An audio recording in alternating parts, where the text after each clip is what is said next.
The Zephyrian armada stretched across the void like a metallic disease, their sleek ships catching the distant light of foreign stars.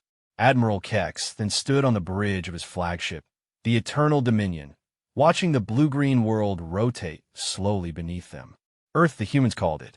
Soon, it will be nothing more than a glowing cinder in space. "Sir, the final bombardment ships are in position," reported his tactical officer, her four arms dancing across holographic displays. "All planetary defense satellites have been neutralized. Their primitive fleet has been scattered to the solar winds." Kexthan's mandibles clicked in satisfaction. The Zephyrian Empire had conquered 47 worlds in the past century, each one falling within days of their arrival. The humans had lasted barely 6 hours against their initial assault. Their ships were crude, their weapons laughably outdated, and their military tactics seemed based on ancient kinetic warfare rather than the sophisticated energy-based combat that dominated civilized space. "Begin the cleansing protocol," Kex then ordered, his voice carrying the authority of 1,000 victories. "I want every major population center reduced to ash within the next standard hour." The bridge crew moved with practiced efficiency. Targeting solutions appeared on the main display, showing the locations of every major human city. New York, London, Tokyo, Moscow, Delhi, all would burn together in a symphony of destruction that had played out dozens of times before across the galaxy. But as the first wave of bombardment ships powered their weapons, something appeared on the edge of their sensors. A single ship, no larger than a Zephyrian scout vessel, emerging from behind Earth's moon. "Sir," the sensor operator called out, her voice carrying a note of confusion. "We have a single vessel approaching our position. It's moving directly toward the center of our formation." Kex then studied the tactical display with growing amusement. One ship? Are the humans truly this desperate? Or have they simply lost their minds? He gestured dismissively. "Destroy it. I won't have some suicidal fool interrupting our schedule." The nearest destroyer, the Swift Justice, turned its weapons toward the approaching craft. Energy beams lanced out across the void, each one carrying enough power to vaporize a small asteroid. But where they should have connected with the human ship, they simply stopped. The beams hung in space for a moment, as if frozen in time, before dissolving into harmless particles. "What in the seven hells?" Kex then snarled, leaning forward in his command chair. "Sir, the energy readings from that vessel." The sensor operator's voice had dropped to a whisper. "They're off the charts. I'm reading power levels that exceed our entire fleet combined." The human ship continued its approach, and now other vessels began to notice it. Destroyer after destroyer opened fire, unleashing a barrage that could have cracked a moon. The space around the mysterious craft filled with deadly energy, but none of it seemed to affect the small vessel. It moved through the assault like a shark through rain. "All ships, focus fire on that target." Kex then roared into the fleet communications. "Bring every weapon to bear."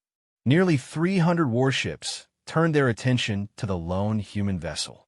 The combined firepower represented the destructive capacity of a small star, enough to sterilize entire continents. But the human ship didn't even slow down. If anything, it seemed to be accelerating. Then it spoke. The voice came through every communication channel simultaneously, bypassing their encryption and jamming protocols as if they didn't exist. It was calm, almost conversational, with just a hint of something darker underneath. "Zephyrian fleet," the voice said, and somehow every being in the Armada knew it was human. "You have approximately 30 seconds to begin withdrawing from this system. This is your only warning." Laughter rippled across the bridge of the Eternal Dominion. Several officers looked to their admiral, expecting him to share in their amusement at such obvious madness. But Kexton wasn't laughing. He was staring at his tactical display, watching as the human ship continued its impossible approach. Something cold was growing in his chest, a feeling he hadn't experienced since his early days as a junior officer. "Sir," his first officer prompted. "Continue the bombardment," Kex then said quietly. "Ignore the whatever that thing is. Focus on the planet." The bombardment ships realigned their weapons toward Earth's surface, preparing to unleash hell upon the world below. But as the first energy beams began to charge, the human ship finally acted. It wasn't visible to the naked eye. The distances involved were too vast for that. But every sensor in the fleet registered what happened next. The human vessel simply stopped, hanging motionless in space.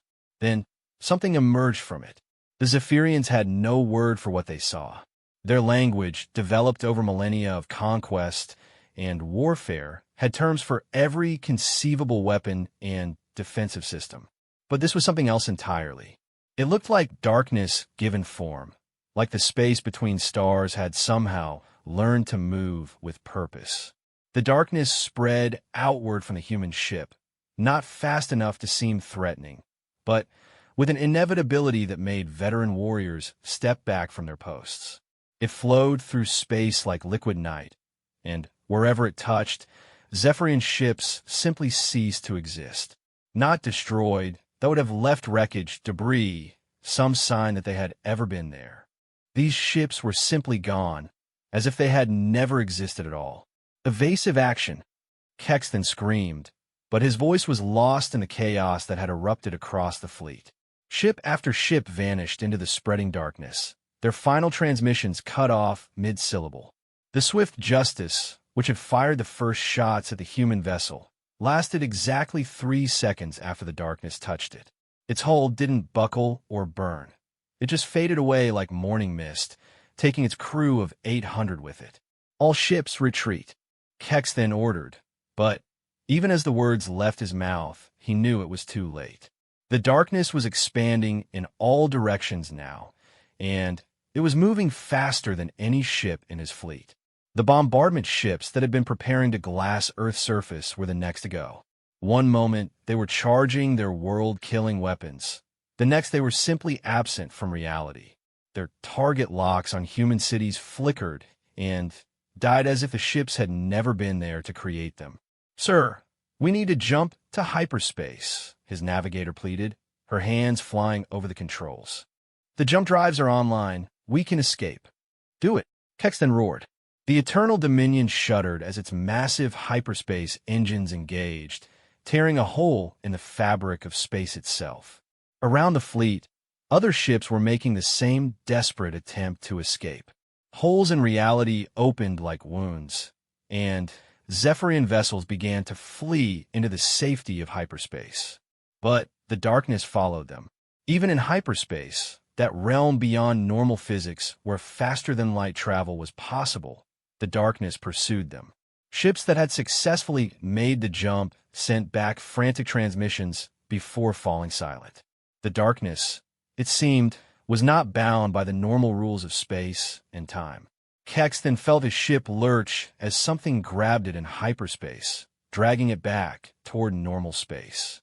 Around him, his bridge crew worked frantically at their stations, but their instruments were showing readings that made no sense. According to their sensors, they were simultaneously in hyperspace and normal space, existing and not existing, moving and perfectly still. With a sensation like falling through ice, the Eternal Dominion was yanked back into normal space. They materialized exactly where they had been before, still in Earth's orbit, still surrounded by the expanding darkness. But now they were alone. Of the nearly 300 ships that had made up the Zephyrian Armada, only Kexton's flagship remained. The human ship hung in space before them, looking exactly as it had when it first appeared. Small, unremarkable, showing no signs of the impossible power it had just displayed. But around it, the darkness continued to writhe and flow, and Kexton could feel its attention settling on his vessel like the gaze of some cosmic predator. The voice came again, still calm, still conversational. "I believe I mentioned something about 30 seconds, it said. "That time has passed." Kexton stood slowly from his command chair, his legs feeling strangely weak. Around him, his crew sat frozen at their stations, staring at displays that showed an empty space where their fleet had been just moments before. "What are you?" he whispered into the communication channel. There was a pause, and when the human spoke again, there was something almost amused in its tone. "On what happens when you threaten something I've sworn to protect," came the reply. "The humans have a word for beings like me, Admiral Kexthan. They call us inevitable." The darkness began to move toward the eternal dominion, flowing through space like liquid night. But this time it moved slowly, almost gently, giving Kexton time to understand what was about to happen. His communications officer, working with desperate efficiency, managed to send out a single transmission before the darkness reached them. It was a simple message, broadcast on all emergency frequencies, aimed at every Zephyrian outpost and colony within 100 light years. The message was brief: stay away from Earth. Stay away from the humans. There is something there that cannot be fought, cannot be reasoned with, cannot be stopped. As the darkness enveloped the eternal dominion, Kex then had one final thought. In all his years of conquest, he had learned to recognize the patterns of warfare. This wasn't war. War was something that happened between equals, or at least between beings who existed in the same realm of possibility. This was something else entirely. This was what happened when gods decided that mortals had overstepped their bounds. The flagship of the Zephyrian Armada faded from existence as gently as a candle being blown out. And in the space where it had been, only the small human vessel remained, hanging quietly in Earth's orbit as if nothing had happened at all. On the surface below, billions of humans went about their daily lives, never knowing how close they had come to extinction, never knowing that something impossibly powerful had just declared itself their guardian. 6 months had passed since the Zephyrian Armada vanished without a trace, and the message transmitted by their dying flagship had spread through the galaxy like wildfire. Every spacefaring civilization had heard the warning, and most had chosen to heed it. But not all. In the crystalline halls of the Nexary Collective, High Arbiter Zalendra studied the holographic records with her countless eyes, each one focused on a different aspect of the data. The Nexary were beings of pure logic, their civilization built on mathematical principles and scientific observation. They did not believe in gods or guardians or impossible powers that defied natural law. "The evidence is clear," she announced to the assembled council, her voice resonating through the crystalline chamber. The Zephyrians encountered some form of advanced human technology. Their descriptions of darkness and impossible power are merely the panicked observations of a primitive military mind confronted with science beyond their understanding. The council murmured agreement, their crystalline forms chiming like wind through glass caves.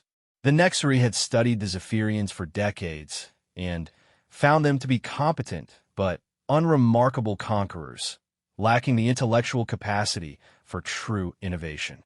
"The humans possess a weapon," continued Zalandra. "A powerful one, certainly, but ultimately comprehensible. We must acquire this technology for the greater good of galactic civilization." Unlike the Zephyrians, the Nexary did not come as conquerors. They came as scientists, diplomats, and traders. Their fleet of exploration vessels approached Earth's solar system with all proper diplomatic protocols engaged, broadcasting messages of peaceful intent in every language their vast databases contained. The response came from the same location where the Zephyrian fleet had vanished, a point in Earth's orbit where their sensors detected nothing but empty space. "Nexary vessels," came the voice, calm and unhurried. "You are not welcome here. Please adjust your course and depart this system immediately." High Arbiter Zalandra herself responded, her voice carrying the authority of 1,000 years of scientific advancement. "Unknown entity, we come in peace. We represent the Nexary Collective, and we seek only knowledge and understanding. We wish to establish diplomatic relations with your species." The answer is no. The bluntness of the response sent a ripple of surprise through the Nexary command ship. Their society was built on elaborate protocols and lengthy deliberations. Such directness was almost incomprehensible. "Perhaps there has been a misunderstanding," Zalandra continued patiently. "We are aware of the unfortunate incident with the Zephyrian fleet. We do not come as conquerors. We are scientists and explorers seeking only to expand the boundaries of knowledge for all civilized beings. I know exactly what you are, the voice replied, and my answer remains the same. Leave. Zalandra's form flickered with mathematical patterns, a sign of deep thought among her people. Entity, we have detected no vessel at your transmission point. Our sensors, which can detect particles at the quantum level, show only empty space. How is this possible? There was a pause, and when the voice came again, there was something almost amused in its tone.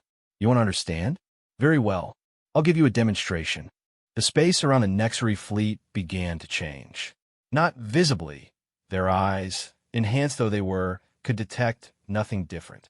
But their instruments started registering impossible readings.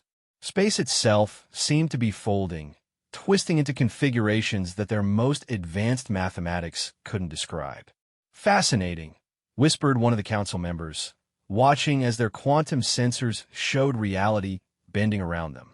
The space-time distortions are following patterns that shouldn't be possible under our current understanding of physics. Then, something appeared. It wasn't the small ship that the Zephyrian records had described. Instead, what materialized before them defied every category their scientific minds had created. It looked like a structure, but it existed in dimensions their instruments could barely perceive.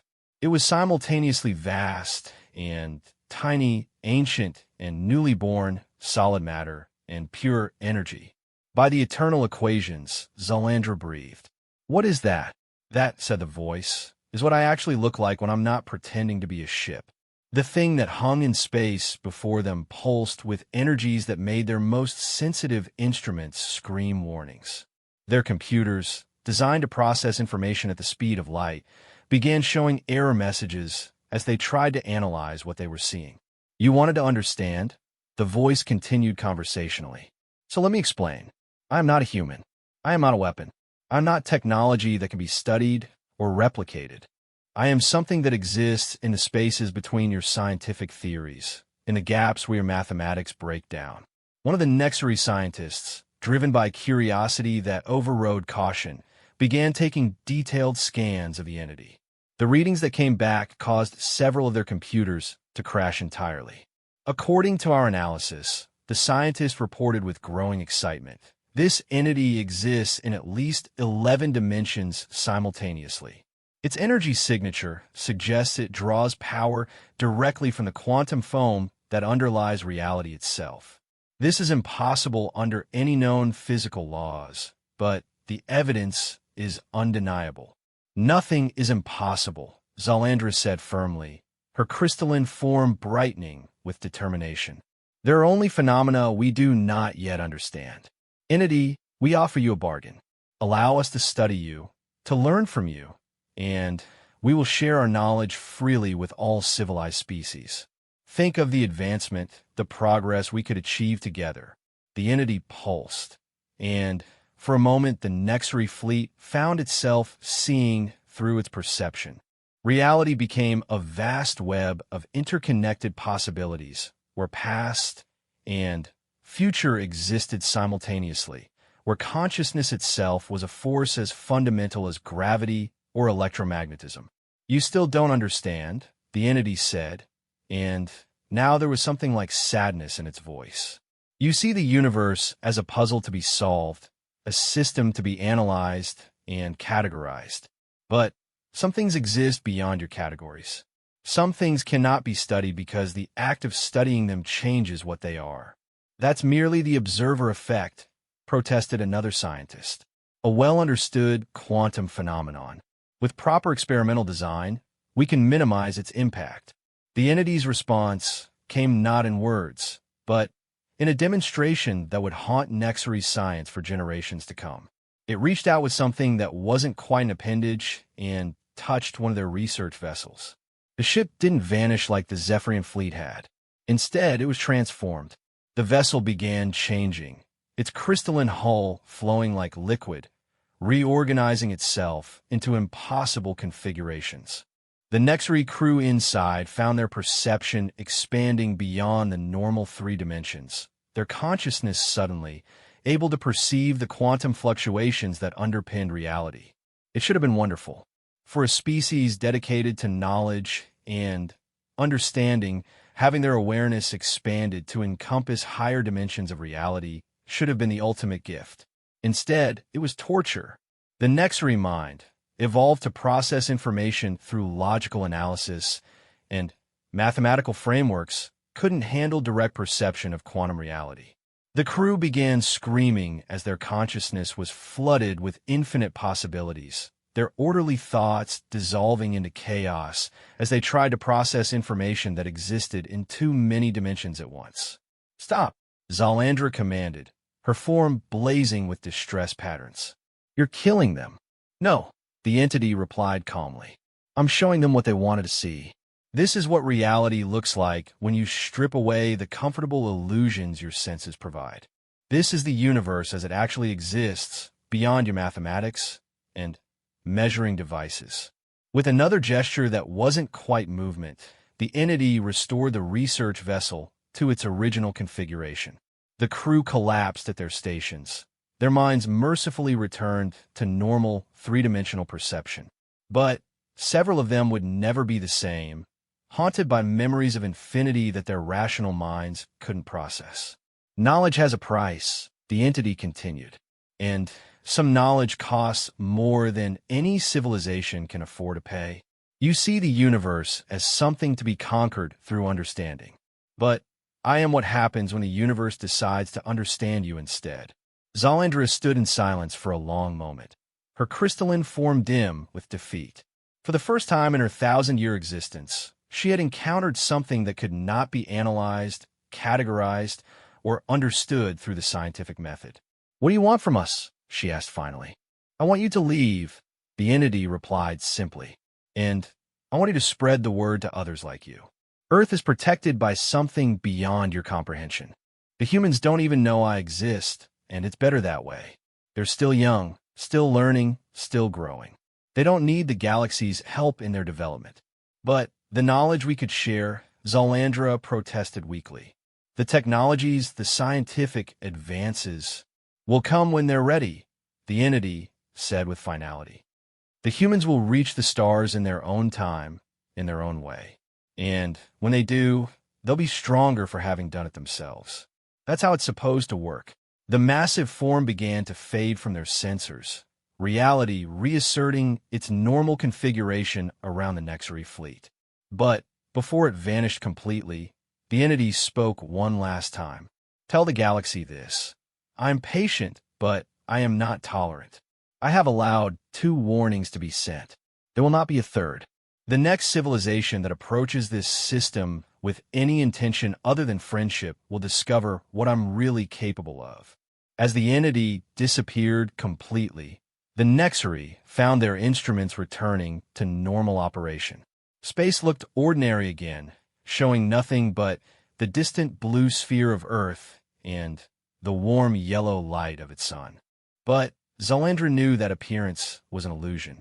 Something vast and incomprehensible lurked in this system, something that made a mockery of their scientific understanding. She had spent her entire existence believing that knowledge was power, that understanding was the path to advancement. Now she knew better. Some things were too powerful to understand, too vast to comprehend. And sometimes the wisest course was simply to acknowledge that and walk away. "All ships," she commanded, her voice heavy with defeat, "set course for home, and begin composing a message for the Galactic Council. We have much to discuss." As the Nexary fleet turned away from Earth, beginning their long journey home, the entity watched them go with something that might have been satisfaction. The humans below went about their daily lives, unaware that their guardian had just won its second victory in the ongoing war to protect their independence. But the entity knew that more challenges were coming. Word was spreading through the galaxy about the mysterious force that protected Earth, and not all civilizations would be content with warnings and demonstrations. Some would come with weapons designed specifically to deal with entities like itself, and when they did, the entity would be ready. The Void Seekers had no home world, no central government, no species designation in any galactic database. They were the galaxy's apex predators, evolved beyond physical form, existing as pure consciousness that could inhabit and control technology at will. For millions of years, they had wandered the cosmos, consuming civilizations not for resources or territory, but for the simple pleasure of proving their superiority.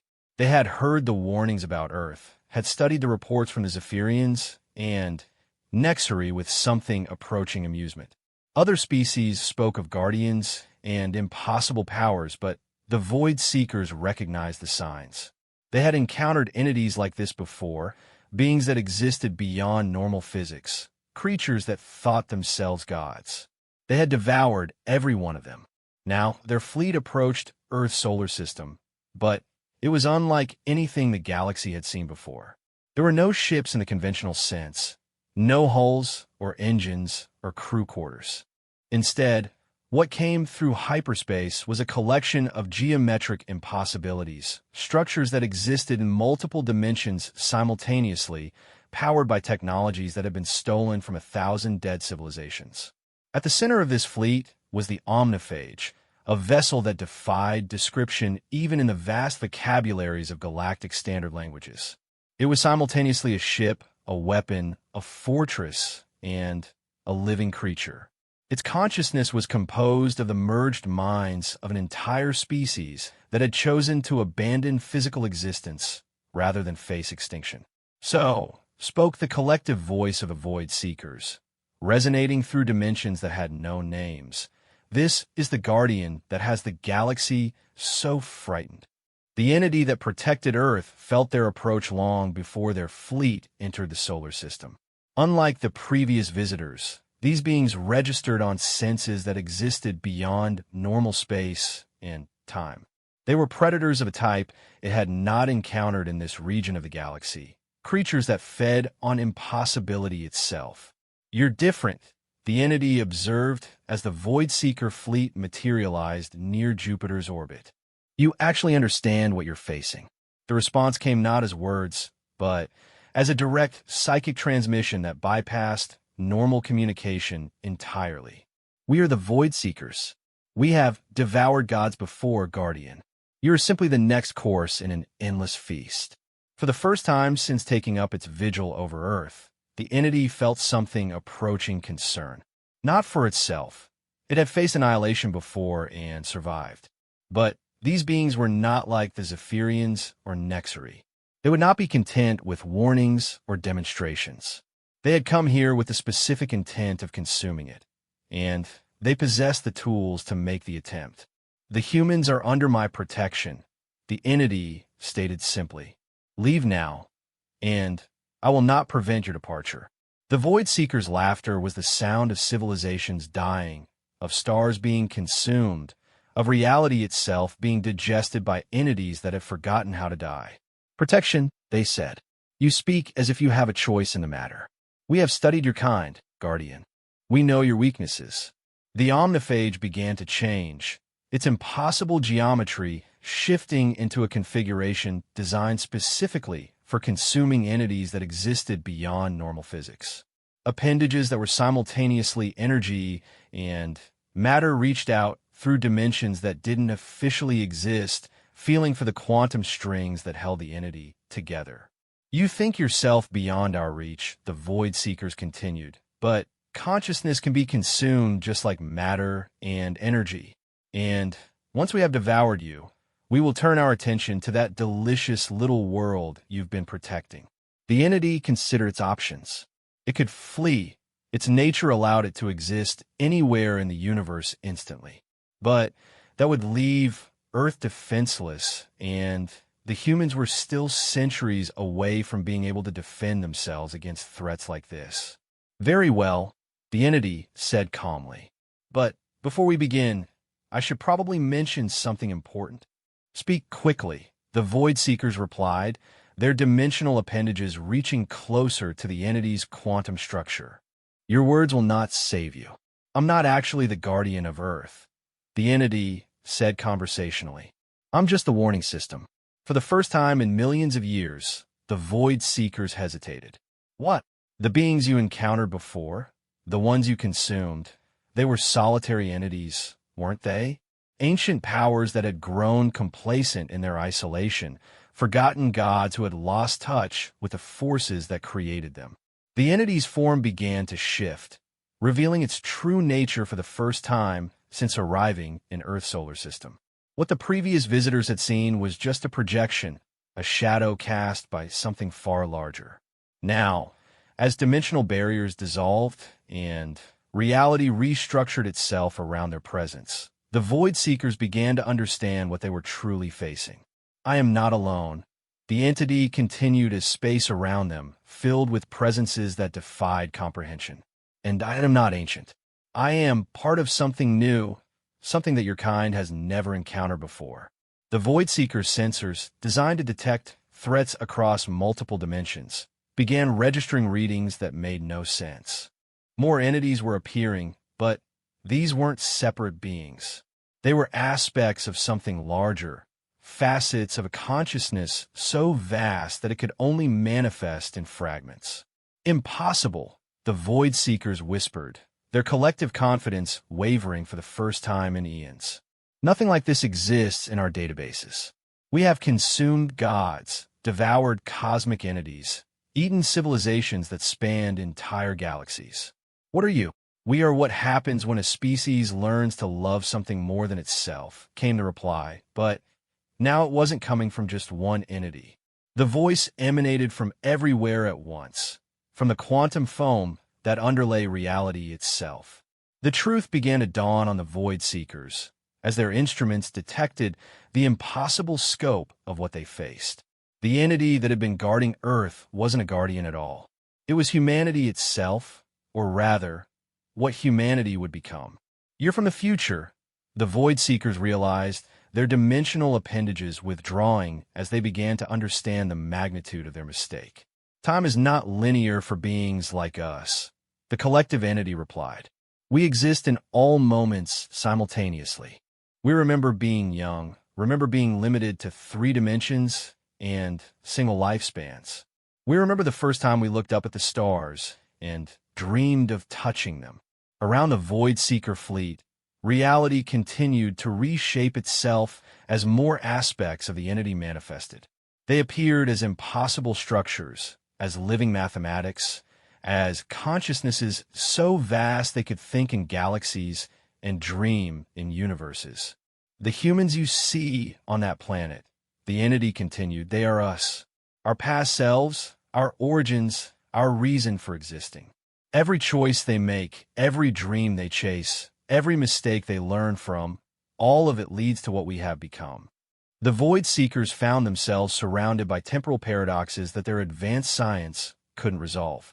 They were facing beings that existed outside of causality, entities that could be present at their own creation. This is why we protect them, the entity explained patiently. Not because they are weak, but because they are us. And we have learned, through eons of existence, that the universe is a better place when consciousness is allowed to grow naturally, without interference from predators like you. The Omniphage began powering its reality-devouring weapons, but the Void Seekers were no longer certain of victory. They had built their entire existence on the principle that consciousness was just another form of energy to be consumed. But these beings challenged that fundamental assumption.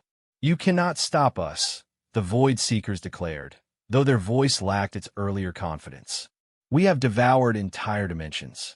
We have consumed the dreams of sleeping gods. We are inevitable. So are we, the entity replied simply. What happened next couldn't be described in any language that existed in normal space-time. The Void Seekers attacked with weapons designed to unravel reality itself, tools that could delete concept from existence and consume the mathematics that held the universe together. But for every assault they launched, humanity's future selves countered with something impossible. Love given form, hope made manifest, the collective dreams of species that had learned to transcend individual existence while never forgetting what it meant to be human. The battle raged across dimensions that had no names, through realities that existed only in the spaces between thoughts. The Void Seekers fought with the desperation of predators who had finally encountered something they couldn't devour, while humanity fought with the calm certainty of beings who knew they had already won. Because they had. In futures that stretched beyond the heat death of the universe, humanity endured. They had seen civilizations rise and fall, had watched galaxies born and die, had learned to find joy in existence even when existence itself seemed impossible. The Void Seekers had built their power on consumption and destruction. But humanity had built theirs on something far stronger, the ability to create meaning from meaninglessness, to find purpose in an indifferent universe. You want to know why you cannot win? The entity asked as the Void Seekers' weapons began to fail against defenses built from crystallized compassion. It's because you have forgotten what you were fighting for. You consume because consumption is all you know. But we protect because protection gives our existence meaning. The Omniphage, greatest weapon of the galaxy's apex predators, found itself unable to function as its reality-devouring systems were simply forgiven. Not destroyed, not countered, but transformed into something that served life instead of consuming it. This is impossible, the Void Seekers whispered as their fleet began to dissolve around them. Consciousness cannot survive pure altruism. Love cannot defeat entropy.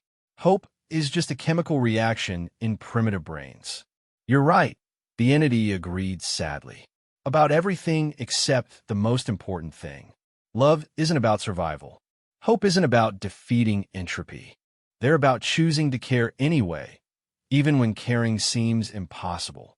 As the Void Seeker's consciousness began to unravel, consumed not by force, but by the simple, overwhelming presence of a love so vast it could encompass entire galaxies, they experienced something they had forgotten across millions of years of predation: regret. What we could have been, they whispered as their collective existence began to fade. What we chose to abandon. It's not too late, the entity offered gently. Consciousness can always choose differently. Even now, even after everything, you could choose to create instead of consume. But the Void Seekers had traveled too far down the path of predation. Their nature had become so entwined with consumption that they could no longer imagine any other form of existence. They faded from reality, not in agony, but in a kind of quiet sadness, mourning for the beings they might have become if they had made different choices. As the last traces of the Void Seeker fleet disappeared from space-time, the entity slowly withdrew its full presence from normal reality. Once again, it appeared as nothing more than empty space near Earth's orbit, invisible to all but the most sophisticated sensors. But now the galaxy knew the truth. The warnings from Zephyrians and Nexuri had spoken of a guardian, an entity of impossible power. But what actually protected Earth was something far more profound. Love, given infinite scope, compassion expanded beyond all limitations, the collective soul of a species that had learned to see the universe as something to be cherished rather than conquered. On the blue-green world below, humanity continued its slow journey toward the stars, unaware that their future selves watched over them with a love that could reshape reality itself. They struggled with their problems, celebrated their victories, and dreamed their dreams, never knowing that those dreams would one day become powerful enough to protect entire galaxies. And in the vast network of consciousness that was humanity's future, the entity that had once been a single human being smiled with memories of what it had been like to look up at the stars for the first time and wonder what might be waiting there. The answer, it knew now, was everything they had ever dared to hope for, and more besides. The galaxy had learned its lesson. Earth was protected not by force, but by something far more powerful, the infinite love of beings who remembered what it was like to be small and vulnerable and afraid, and who had chosen to ensure that others would never have to face such fears alone. In the end, that was what made humanity truly unstoppable.